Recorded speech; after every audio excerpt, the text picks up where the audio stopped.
ముందుగా మీ అందరికీ friendship day శుభాకాంక్షలు. నేను మీ లక్ష్మిని. చపాతీలు ఇలా పొరలు పొరలుగా రావాలంటే మీరు కూడా ఇలా తయారు చేసుకోవచ్చండి. ఇది మీరు చివరి వరకు స్కిప్ చేయకుండా చూస్తే ఇలాగే మీకు కూడా వస్తాయండి. చూసారా ఎంత బాగా వచ్చినాయి పొరలు పొరలుగా. దీనికి ఒక సీక్రెట్ ఉందండి, ఇది చివరి వరకు చూడండి.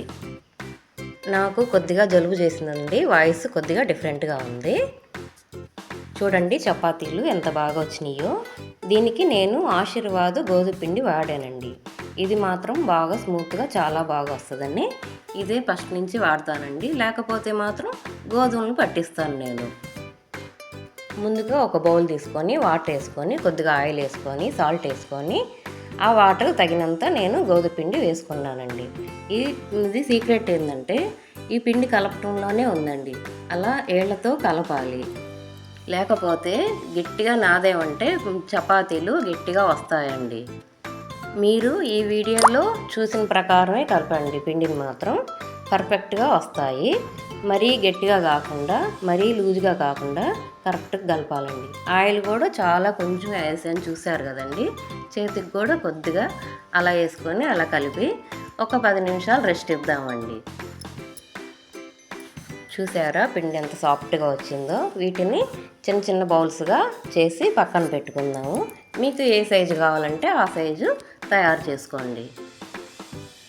ఇది కేవలం ఆశీర్వాద్ గోధుమ పిండికే ఇలా స్మూత్గా బాగా చపాతీలు కూడా పూరీల్లాగా పొంగుతాయండి. ఇది నేను మాత్రం 1 కిలో బదులు 2 కేజీల ప్యాకెట్ తీసుకొచ్చాను. 2 కేజీలకు వచ్చేకి ఆఫర్ ఇచ్చారండి, అందుకే తక్కువకి వస్తుందని తీసుకొచ్చాను. చపాతీ పీట తీసుకొని గోధుమ పిండినే చల్లుకున్నానండి, మైదా వాడటం లేదండి. అది ఒక్కొక్కటి రుద్దటం కూడా చూడండి, పైగా స్మూత్గా రుద్దాలి, గట్టిగా రుద్దకూడదు. మోయనంగా రౌండ్గా అదే తిరుగుతుంది చూడండి చపాతీ మాత్రం. మరీ పలసగా కాకుండా మరీ మందం కాకుండా మీడియంగా రుద్దుకోవాలండి. అదే ప్రకారం మిగతా చపాతీలు మొత్తం సేమ్ ప్రాసెస్గా రుద్ది పెట్టుకోవాలండి. పక్కన స్టవ్ వెలిగించుకొని ఈలోపు పెన్నం పెట్టుకొని ఒక్కొక్క చపాతీ అలా ప్రెస్ చేసుకుంటా పెట్టుకోవాలండి. పెన్నం హీట్ అయిన తర్వాతే వేసుకోవాలండి. అలా ఒత్తితే మాత్రం చపాతీ చూడండి ఎలా పూరీల్లాగా వచ్చినాయి. ఇవి మాత్రం పూరీలు కాదండి, చపాతీలే.